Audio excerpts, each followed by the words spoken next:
Thank you very much, and I must then start by saying distinguished VIP guests of the HundrED Innovation Summit.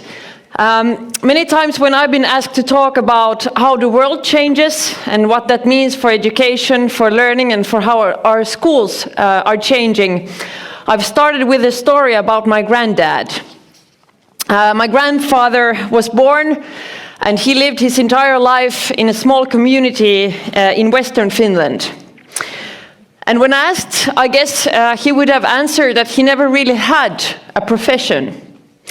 He farmed, he fished, he at some point ran the village store, and later in his retirement he managed a nearby lighthouse. In between all of this, he did woodwork, he carved letter openers, butter knives, and he made small-scale models of navigation marks, which he used to sell to our neighbors in the same village or sometimes at the nearby marketplace. In rural areas in Finland, especially when my granddad was younger, it was completely normal for people to make a living out of many different jobs, depending on the season and depending on your personal skills and your personal life situation. I often think about him and his way of working when I think about the realities of work that I am used to and that my generation and that we are all used to. In many cases, professional identities have given way to a mixture of different skills, a mixture of different projects, and many of us will have multiple careers over the courses of our lifetime. Work has increasingly become fragmented into projects, into self-employment, and temporary or part-time projects. Today, this also means that the demands of working life are high. For example, the employment rate in Finland for people who do not have an upper secondary qualification is at the moment only 40%. Automation and artificial intelligence are only expected to accelerate this trend, change structures in our labor market, change the content of work itself. And according to the OECD, automation now threatens 6.5% of all of the jobs in the Finnish labor market, while they estimate that over a fifth of all jobs will change significantly over the next 10 to 20 years. In addition to the transformation of work, there are many major challenges ahead of us that also require new solutions. That's why it's increasingly important that our education system can respond to all of these challenges by providing everyone equally with the right set of basic skills. We must ensure that everybody has the opportunity to learn and to study to their full potential. Everyone must also have equal access to education and to the opportunities that our educational systems provide. But we also must take into account that people learn differently. The places of learning also vary. Classrooms have an undeniable significance as extremely important arenas of learning, but at the same time, school has opened up to other parts of society. Cooperation and learning take place outside of the school walls too. And it's important that schools teach children to understand how the world works, but also to question things we see in the society and to consider things we see around us critically. Digitalisation will offer many opportunities. For example, learning analytics can help to point out areas where a child needs more training and also how teacher can support them. On the other hand, digitalization also provides the opportunity for everyone to practice individually and at their own pace. As a teacher once told me, the app doesn't get tired as quickly as a teacher does. Many examples of these kinds of digital innovations and learning systems already exist within our educational institutions. I also had the opportunity last week to drive driving simulations that the students in the transport sector use, and I also took a peek inside a flight simulator. As the teacher once again told us, it's a bit cheaper and safer to have the students practice with the flight simulator first.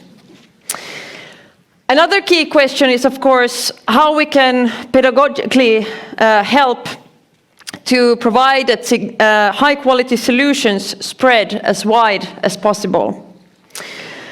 In the beginning, as I told you about my grandfather, who learned new skills all his life, today, more and more people of all ages are again in a situation where the knowledge and the skills that we learned at school at a young age no longer are enough to meet the changing and the growing demands at the labor market. Therefore, we also need a systemic and a comprehensive system of continuous learning.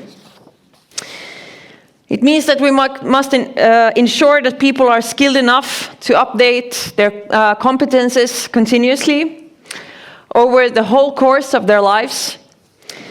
We must pay special attention to this in the future because the welfare of our societies depend on skilled people.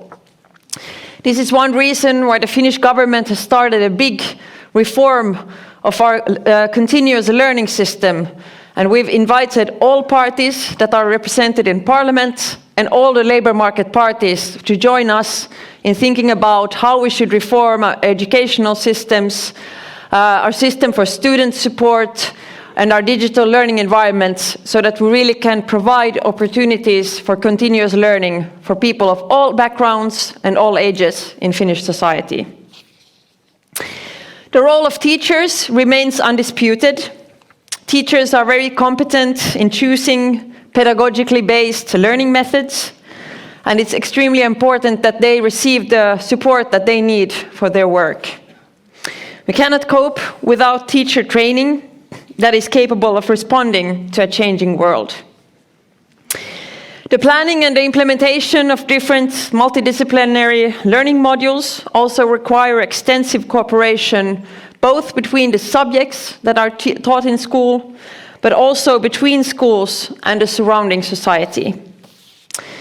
An open-minded approach linked with pedagogical expertise is the combination that will enable us to respond to the challenges of a changing world.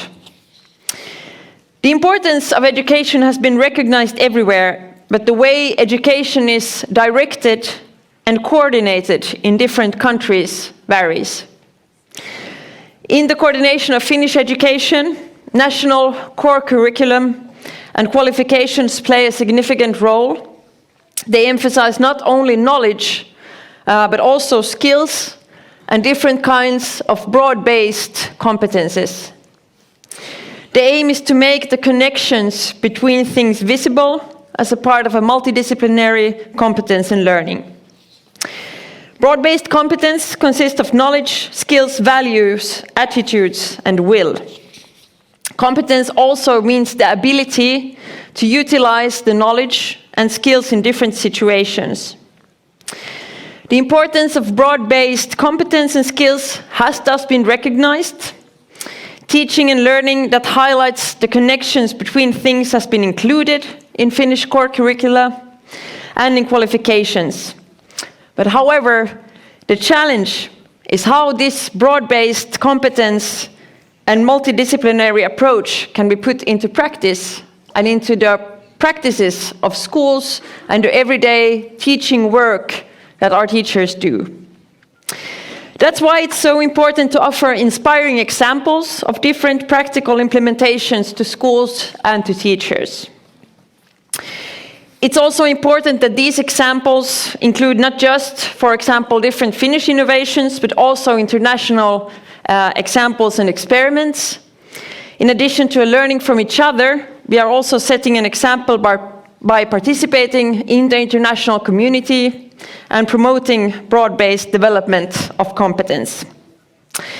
Having said all of that, personally, I still think that within the development of work, learning, and skills, the greatest transformation in the world will happen when we learn to value each other's and ourselves by the human good that we create and contribute to the society.